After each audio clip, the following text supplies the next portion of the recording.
landfill, a commercial waste landfill, meaning that not municipal waste, but construction debris. Supposedly there's 70,000 car seats in here from a metal shredding facility. You mean car seats like seats from within a car, not kids' car seats? Exactly. Right, okay. Yeah. I don't know if there would have been 70,000 car seats in Portland in 1980. Perhaps. But yeah, so before they would shred a car, they would pull the seats out, and then they had a big pile of them, and supposedly they're down at that end of the landfill, according to local lore. Don't know if it's true. This landfill operated from 1980 to 1990. It was the first line landfill in the state of Oregon. It was completely filled in 10 years. What does line landfill mean? So I had a liner all from top to bottom all the way around, with the purpose of preventing metals, other contaminants from entering groundwater adjacent to the site. Before that, you just sort of threw it in the ground. This was a quarry before that, a sand and gravel quarry. It was excavated to an average depth of about 60 feet. So, typical landfill, 60 feet, 25 acres in size, filled in 10 years. Wow. Yeah. And that was 1980 in Portland. Not a lot of people lived in Portland. Not a lot of economic activity going on in Portland. So 1990, landfill was closed. It was filled.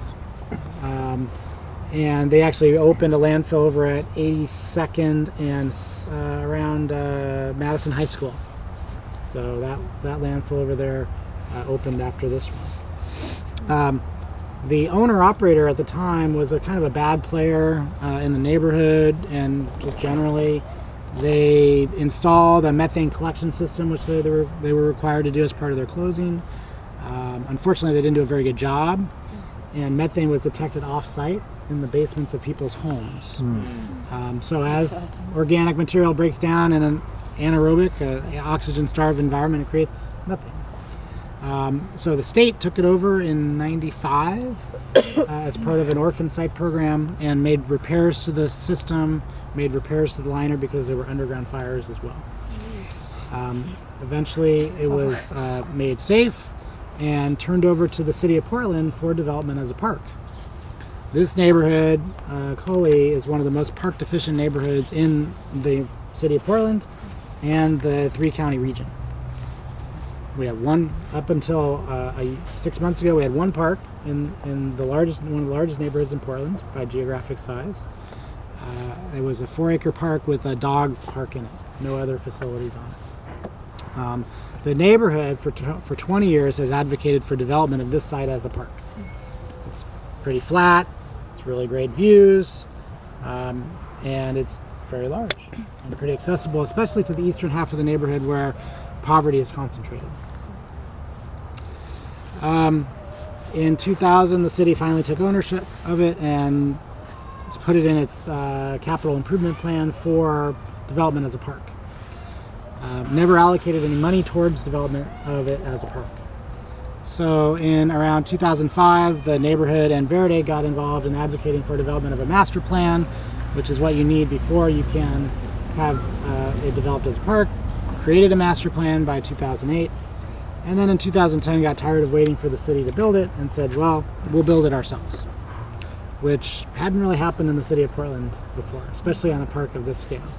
And the city kind of said, you know, who the heck are you guys, and why do you think you can build a park? Go away. And so about 6 months later, we had raised about $1 million toward parks development, and they realized we were pretty serious and weren't going to go away, and said, okay, let's build a park. So we called our effort Let Us Build Cully Park, which signified a couple of things. One is we weren't really allowed to do it initially, right? A community-based organization coming in and saying to a city, we need to build infrastructure for our community so that we have healthy places to go. You know, you walk around this neighborhood without sidewalks, that's kind of a sketchy thing to do. Even just coming down the street.